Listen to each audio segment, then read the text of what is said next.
That's the quiet paradox at the heart of giftedness. And today, we're going to unpack it not in the way you might expect, not through IQ scores or academic achievements, but through the subtle psychological patterns that show up in everyday life, patterns that researchers have been studying for decades, patterns that often go completely unnoticed, even by the people who have them.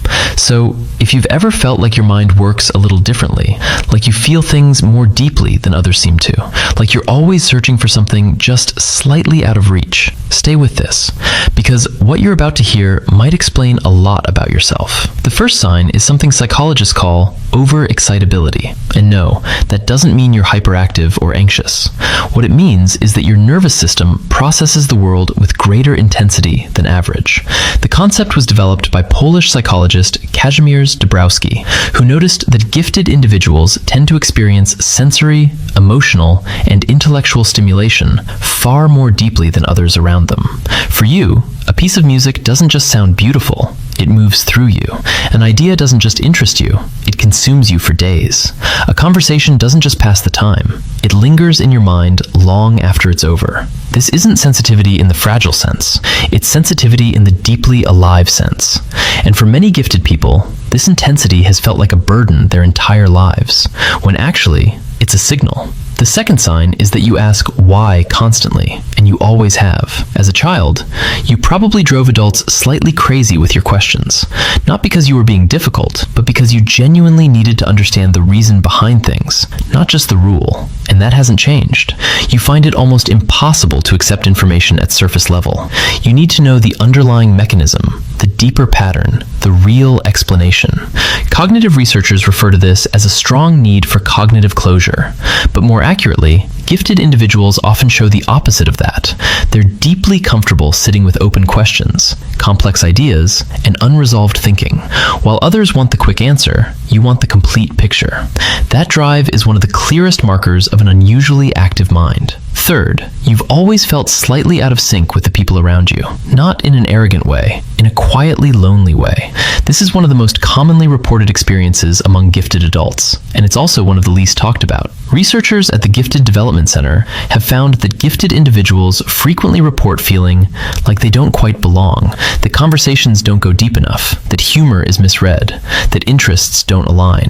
This isn't about being better than others. It's about operating on a slightly different frequency.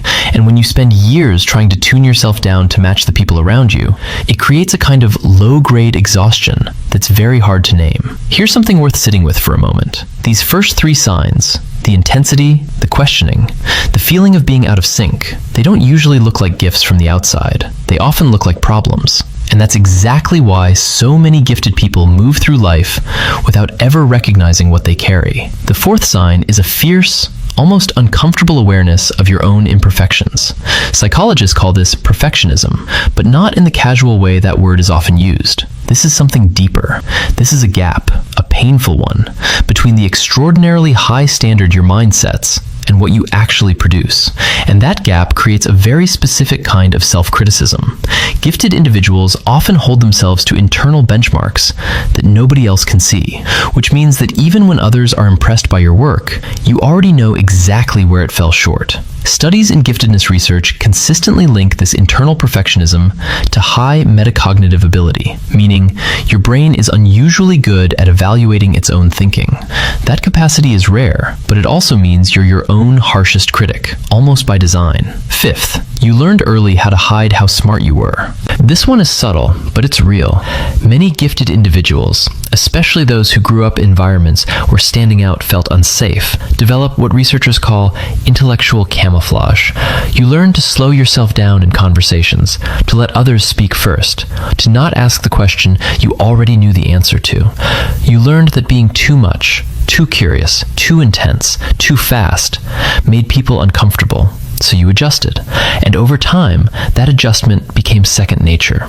The tragedy is that this behavior often becomes so habitual that gifted adults genuinely forget what they're capable of. The camouflage becomes the identity. The sixth sign, Your mind makes connections that other people don't see, and sometimes you don't even know how to explain how you got there. This is sometimes described as divergent thinking, the ability to draw links between ideas, systems, or experiences that appear completely unrelated on the surface. A gifted mind doesn't just think linearly. It moves in webs, in networks, in sudden leaps that feel intuitive, but are actually the result of rapid, unconscious synthesis.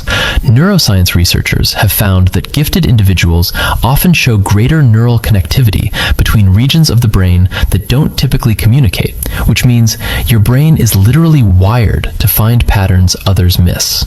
The seventh sign is something that surprises people, an almost overwhelming sense of justice. Gifted individuals tend to develop a strong moral sensitivity early in life. This isn't about following rules. It's about a deep, visceral reaction to unfairness, a feeling that something is genuinely, fundamentally wrong when people are treated unjustly.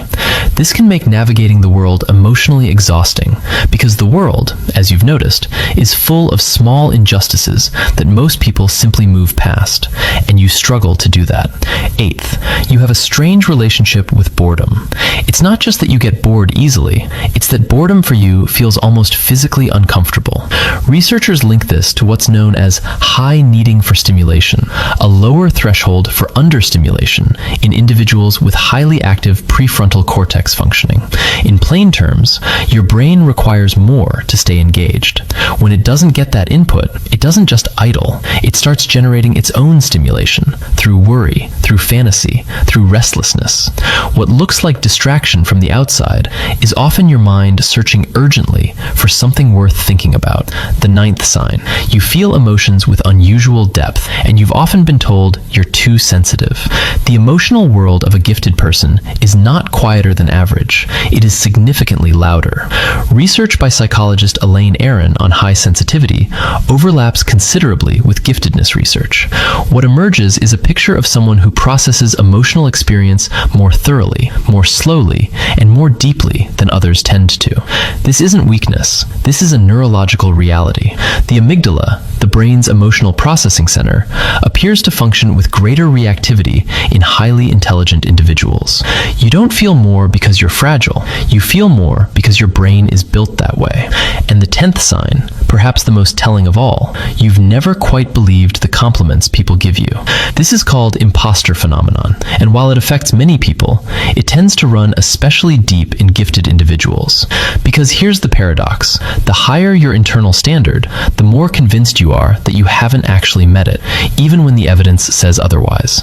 Your awareness of how much you don't know is vast, and because your mind is always reaching further, it never quite settles on a feeling of arrival. So here's the quiet insight that ties all of this together. Giftedness, in the psychological sense, is not about exceptional achievement. It's not about test scores or trophies. It is, at its core, about a different way of processing the world, more intensely, more deeply, more relentlessly. And because that difference often doesn't look like an advantage from the inside, because it comes with its own unique weight, many gifted people spend decades wondering why they feel so different without ever understanding why. If several of these signs resonated with you, not as a flattering checklist, but as a genuine recognition of something you've quietly lived, then maybe the most useful thing you can take from this is simply permission. Permission to stop seeing your intensity as a flaw.